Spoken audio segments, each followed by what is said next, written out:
Hi, everyone. Please, I enjoin you to take this broadcast as an emergency broadcast. So, just a few days ago, I wrote a piece on the reemergence of the re-engineered Ebola disease, which has now shown up in DR Congo. I wrote that piece because, as my spirit always leads me, I saw a couple of dots that were very difficult for me to connect, and I decided to alert my people. And not surprisingly, but shockingly, a lot of people thought it was a conspiracy theory. Some even thought I was raising a false alarm. As always, the complacency thing with Nigerians, how they always love to play the ostrich. I'm already used to it. But it is such a terrible thing that our people don't know how to be proactive. We have resigned to the fate of being reactive all our lives, which is a dangerous place to be as a human being. So I wrote this thing. People didn't even care. But now, just few days after, only few days after, I read a Punch newspaper article today, and I see Nigerians freaking out and calling for the match that is scheduled to happen between DR Congo players and Nigerian Super Eagles to be cut off, to be cancelled rather. And I was like, okay, I wrote about this thing and nobody cared. Now they are beginning to get the message, right?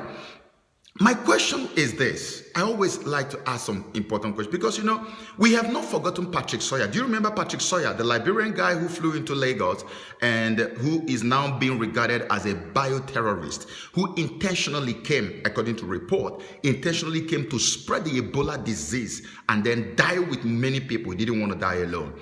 Now, my question is this.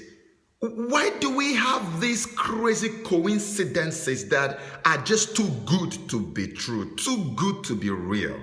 Okay, a match, a friendly or whatever they call it, has been scheduled between DR Congo players and the Super Eagle players, right, in Nigeria. And just right about time, just before that game takes off in Nigeria, Ebola breaks out all of a sudden in Congo.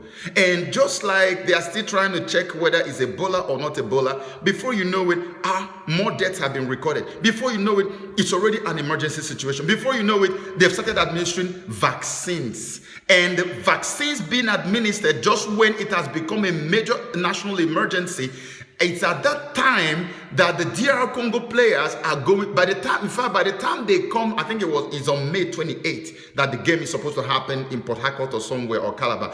By the time they now come to Nigeria, the Ebola would have spread so far and wide in DR Congo, in such a way that when the people now come to Nigeria with their supporters club, nobody can deny the fact that maybe one or two persons have been smuggled in who were carrying Ebola. How can you guarantee us that all the people coming from Congo with their players are going to be free from Ebola? How can you guarantee us that another bioterrorist, another suicidal bioterrorist is not going to be smuggled in with the players to come to Nigeria with the sole intent of spreading this disease, so that they can prove to us that Ebola actually does kill and that it cannot be cured? The last time Nigeria cured Ebola, and I was telling my friend, I said, this is an affront on these guys. Okay, this is more like pointing a finger to their faces, telling them, you said it can't be cured, now we have cured it. They want to prove to us any demon that is in charge of manufacturing Ebola had already gone into their lab to re-engineer Ebola in a way that when it comes back to Nigeria, my brothers and my sisters, nobody will be able to contain this Ebola. I am telling you, look, the vaccination they are giving to them in DR Congo right now is actually experimental vaccine. They are using experimental vaccine on them. So quarantining the people is going to come into effect very soon. And when quarantine comes into the equation, that is when human extermination becomes a very common, possibility. You see what I'm talking about?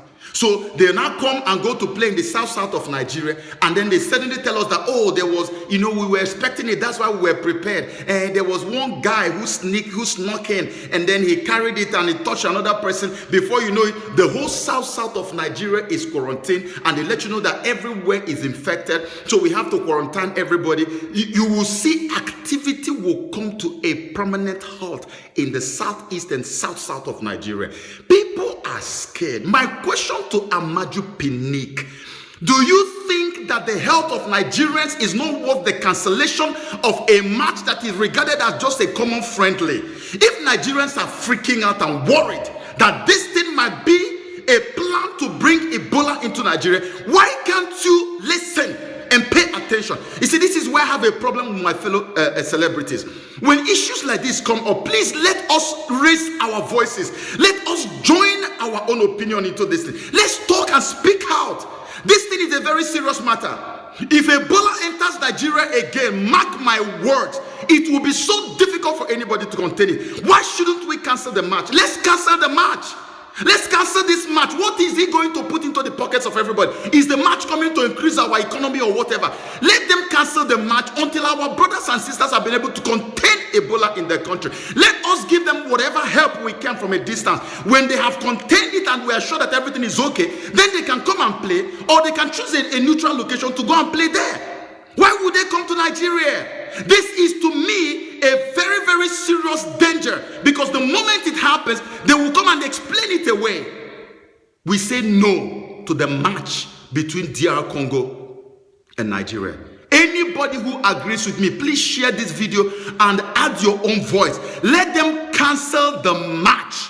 The match is not adding anything to us. Will never add anything to us. Let's help our brothers to contain Ebola so that we too will not be victims. This is my own take, and I hope that other people will join their voices and also make their voices heard. God bless you.